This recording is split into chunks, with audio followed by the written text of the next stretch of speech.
You know, folks, I did a video, kind of like on the road, outside video, if you will. Well, I talked about briefly talked about Raw going 3 hours on July 23rd, 2 days before my birthday. Go figure. Um,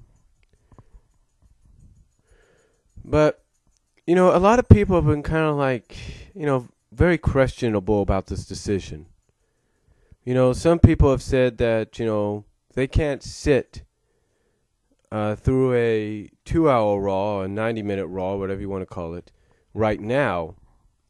How are they supposed to sit through or enjoy 3 hour to basically 2 hour 50-minute Raw, or 2 hour 40-minute Raw every Monday night after July 23rd? Well, again, there are, like I said in the other video, there are positives and there are negatives. The positives, as some people obviously have pointed out, is it would allow for other superstars, like undercard superstars, mid-card superstars, to have an opportunity to finally shine. Excuse me. I burped there for a second. You take a look at, let's say, this past Monday night, or last week. You had O'Neal, you had Young, you had Hawkins, you had Rex, all trying to beat down on John Cena. Now, you say to yourself, why would they suddenly do this on Raw? What's the point? Well, the point's very simple. You see, I look at it like this. Them doing what they did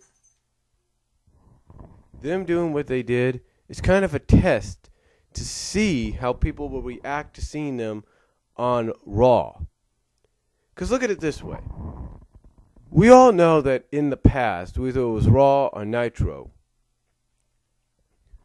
you had some decent build at times to the main event, all the main events of that night. Whether it was in the middle, whether it was last, you had some decent build up. Sometimes you didn't, sometimes you did. And sometimes you would see things you wouldn't expect.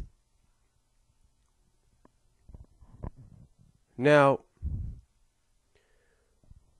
that's a positive for Raw, if you think about it, that they'll be able to focus, hopefully, on the younger guys. You see, you think honestly WWE likes the fact that they have to put someone like McGillicuddy and Tyson Kidd, and JTG, if you will, and Jinder Mahal, and even some of the guys they've been bringing up lately, like Damien Sandow, Antonio Cesaro. Excuse me. Do you think they enjoy the fact that they got to keep showcasing those guys on NXT, if you will? Do you think they like that? They don't. They don't like that. And that's why I believe, looking at it in a positive standpoint, they're adding this third hour so they can at least give some of those guys, and maybe even, if you think about it, their tag team division, rebuild that, give that division, the U.S. division, the Intercontinental division, the Divas division, a little bit more time. I mean, with them coming out and saying they're going to try to treat the 3 hour concept of Raw like a pay-per-view, that should at least tell you that they're at least going to give everybody an equal opportunity. Now, that's a positive. And as I said before in the other video, the other positive, it allows for more storylines to be built. You're not rushing storylines. You're not rushing things. You're allowing it to be built gradually and over time. So to me, those are some of the positives right there. Again, like I said, it allows them to showcase the younger talent, those that are underutilized, undercard, mid-card, whatever you want to call it, more so than they have, And it allows some of the guys from NXT, like I said, like McGillicuddy, Cesaro. Well, Cesaro is SmackDown, but he's on NXT. You'll probably see that in a few weeks, hopefully. I don't know. But like Cesaro, Sandow, it allows people like Riley, JTG, Tyson Kidd, McGillicuddy, O'Neal, Young, Rex, Hawkins. It allows them to probably be showcased even more than they should. It also, believe it or not, like I said, could establish storylines within several of the divisions or between several of the superstars, undercard, mid-card, or main event. And again, that's a positive because you're not rushing things. You're not rushing things out the door. I mean, think about it. This would, and division-wise, it allows the divisions to be built up. I mean, when you think about it, take a look at the tag team division right now. Some still don't take it too seriously, but take a look at the tag team division. As far as we know, this is looking like it's getting steady. It's getting back to a steady pace. I mean, you got teams like O'Neal and Young. You got Hawkins and Ryder. Hawkins and Ryder, but you got Hawkins and Rex. My bad. You got the Usos, if you will. You got Primo and Epico. You got Hunico and Camacho. And when you think about it, they're in FCW right now, probably, and NXT, if you will. You got the Ascension. Or not the Ascension. That's what it is. The Ascension. Kenneth Cameron and Conor O'Brien, if you will, down there.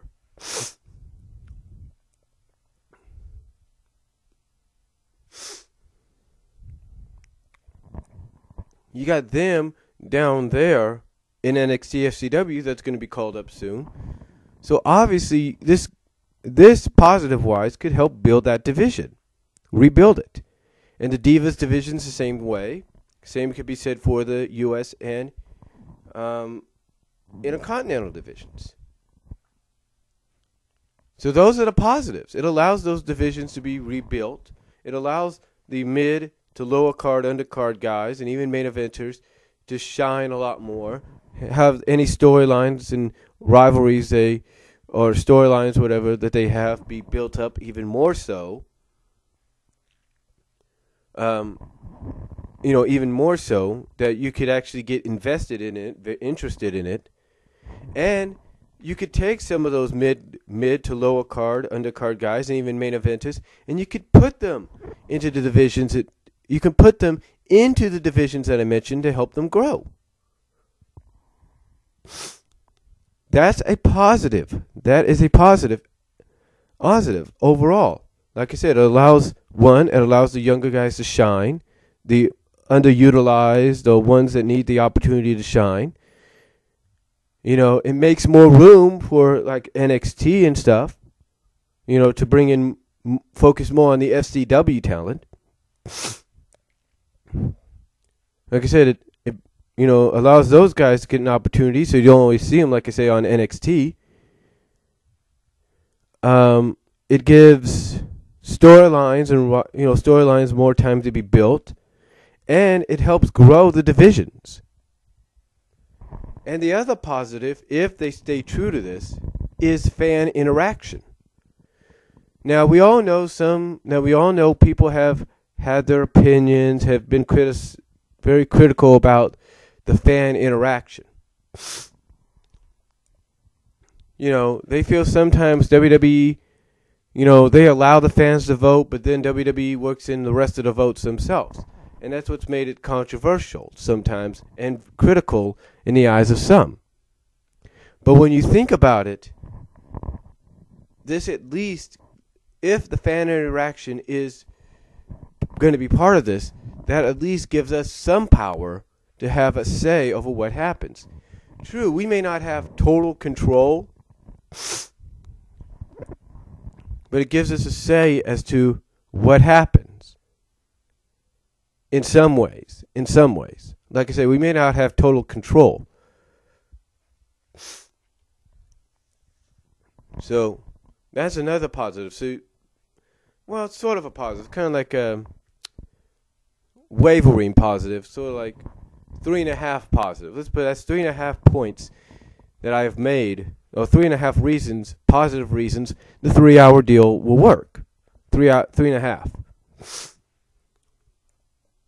Now, of course, you can't talk about positives without the negatives.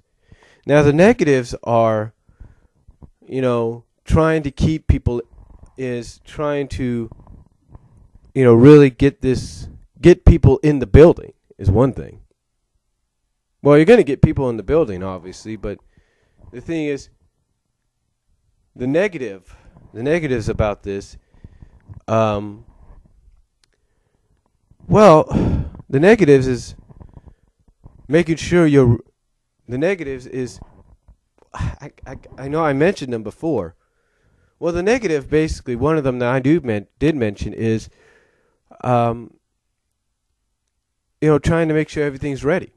We have recently, over the past few weeks, we have seen that the creative staff, as some people put it, seem to be on vacation. Like, they're not really giving a damn, they're not really giving a crap about what they produce or what they're creating or what they're writing. So, that to me is a negative right now, and that's a negative that could hurt the 3-hour concept. I mentioned positive wise, it will allow everything that I mentioned to happen. Those that don't get enough spotlight to shine, and the divisions and storylines and all that, which I know is going to be a positive thing if done right.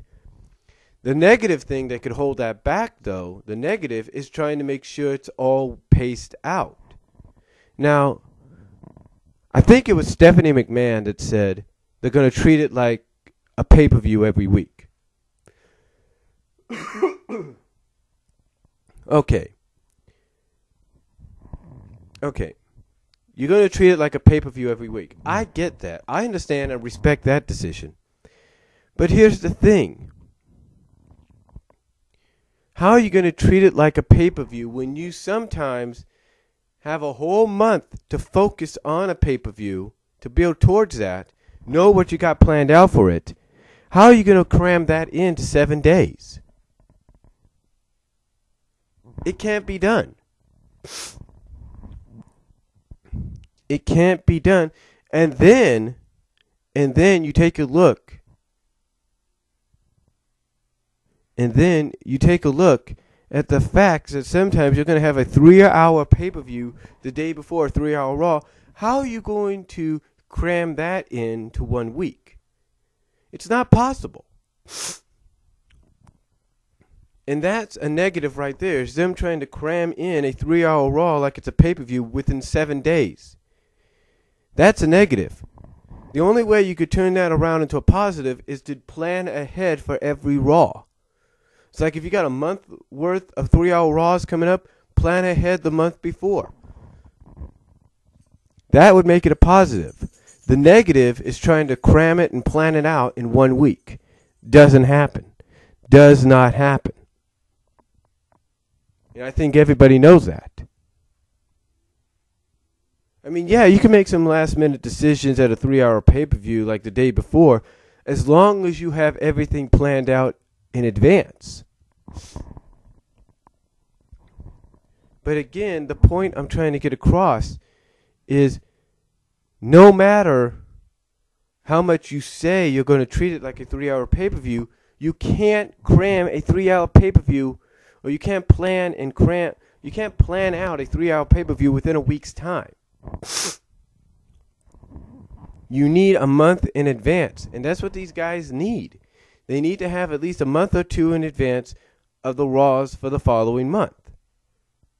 They need to know what they're going to do in the following month for the 3-hour Raws, what they got planned, how things are going to go, what alternatives they need to make in case anything or anybody, or in case anything happens or anybody gets released. or anybody suspended. Get my point? Again, that is a negative for them right now. I mean, if they can't focus and give us a quality Raw like we're used to at times, how are they going to be able to give us a quality 3-hour Raw if they can't even plan out situations for a 2-hour Raw within one day, if not a week? It's not possible. Again, the only positive is to have everything planned in advance for the Raws in the upcoming month. That's the only way you can do it. It's the only way you can do it. Another negative, possibly, if you take a look, is attendance. We all know that Raw is not one show, but it's 2 shows. Before Raw, you have Superstars. And then after that, you have Raw. Now, depending on how many matches you have for the Raw portion of Superstars, you still have Raw. And you have a dark match before or after Raw. Now, usually, depending on where they showcase Raw, where they have Raw for that week, the timing is always the issue. Now, out here on the West Coast, depending on whether or not you have depending on the type of television you may have, Raw comes on at 6 o'clock and 9 o'clock. 6 o'clock if you have HD, 9 o'clock if you have standard. Now,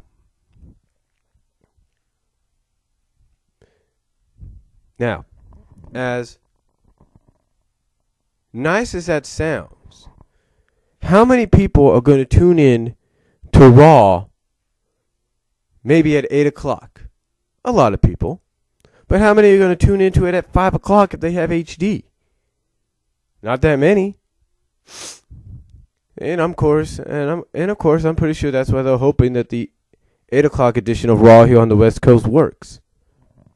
When I lived in the Midwest, Raw came on at 8 o'clock.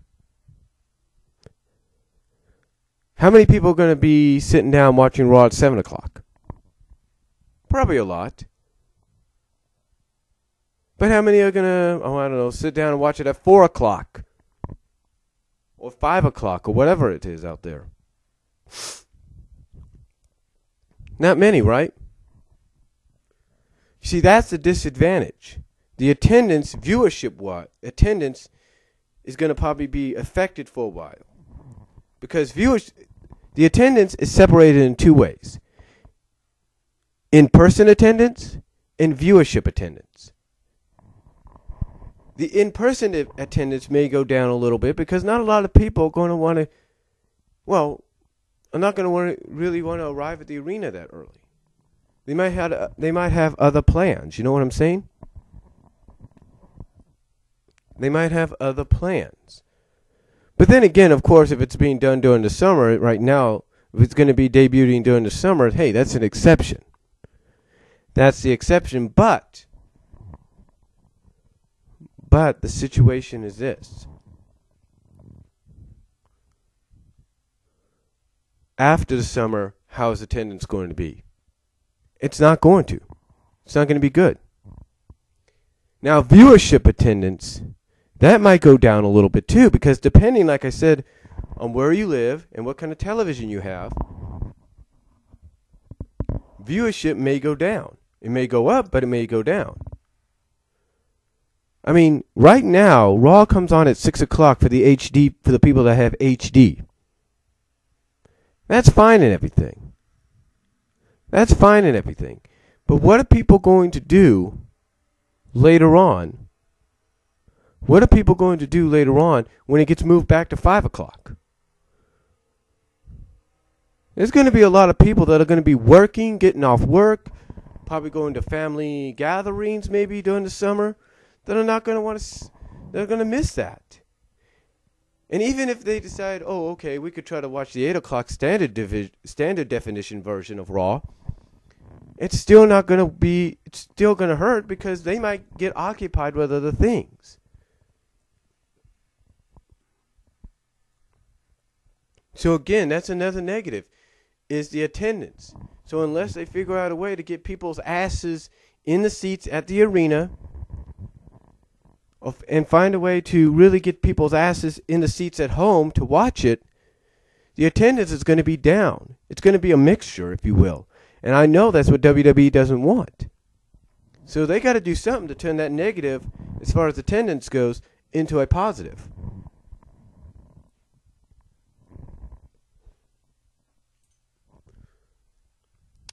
The other negative could be drawn out promos. Now, some people, some fans can accept, if it's a good promo, they can accept a length of a promo going maybe 15, 20 minutes.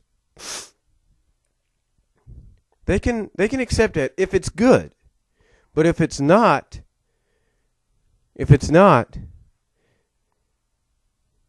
then to them it's a waste of time. And that's a negative that WWE's got to avoid, is long drawn out promos that disinterest the people. In other words, cause the people to get the remotes, if you will. Get the remotes, and I know you can't see this, but get the remotes like this. And do this. And say, what's else on? What's on?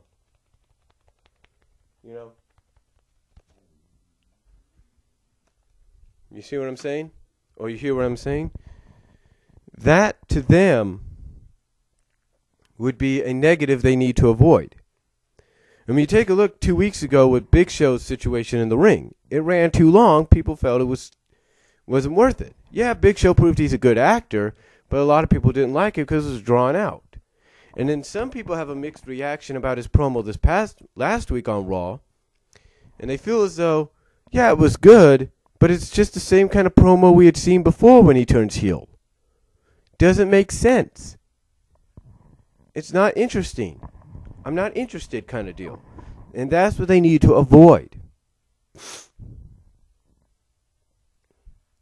That's what they need to avoid. They need to avoid those long, drawn-out promos that disinterest the fans. The fans that make fans at home want to pick up the remotes and flip through the channels. That makes fans in attendance want to get up and go take a number 2, if you will. They got to avoid that. So unless the promo, like I said, is good, like say a Triple H promo can be at times, or a Paul Heyman promo, or a John Cena promo at times could be, or even a Brock Lesnar one, they got to make sure it's good if they're going to draw it out. Because if it's not good, people are going to lose interest, and if they're in attendance at the arena, they're going to want to get up and go take a number 2 maybe, or if they're at home, they're going to want to flip through the channels. So those right there are the negatives.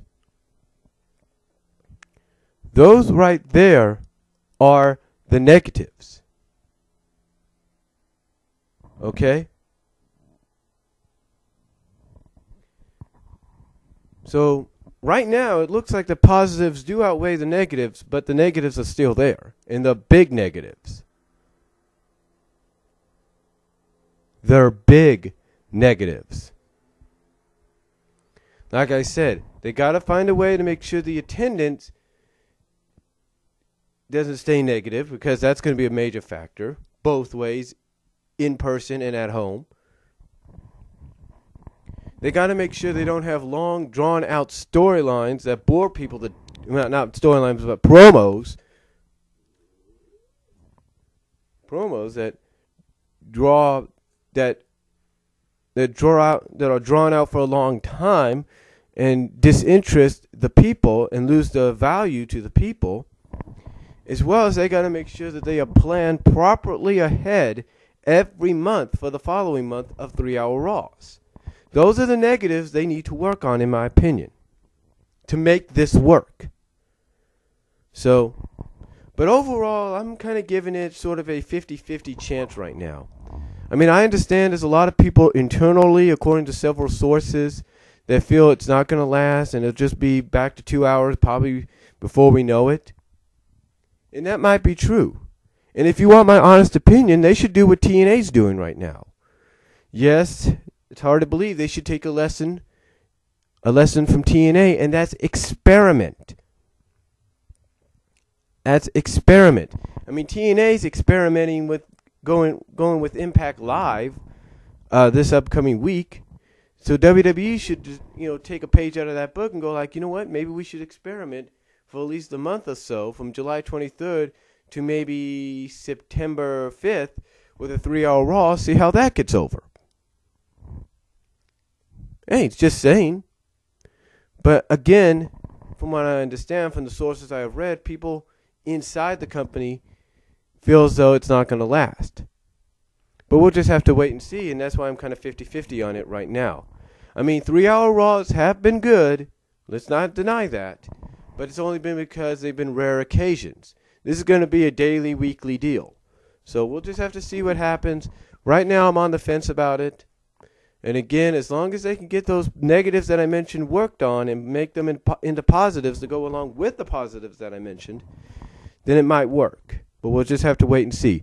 But what do you guys think? What do you think of the 3-hour Raw? And do you agree with anything I said about it? About what negatives they need to work on and the positives that could work? Let me know what you guys think. And I'll talk to you later. Video response, comment down below if you like.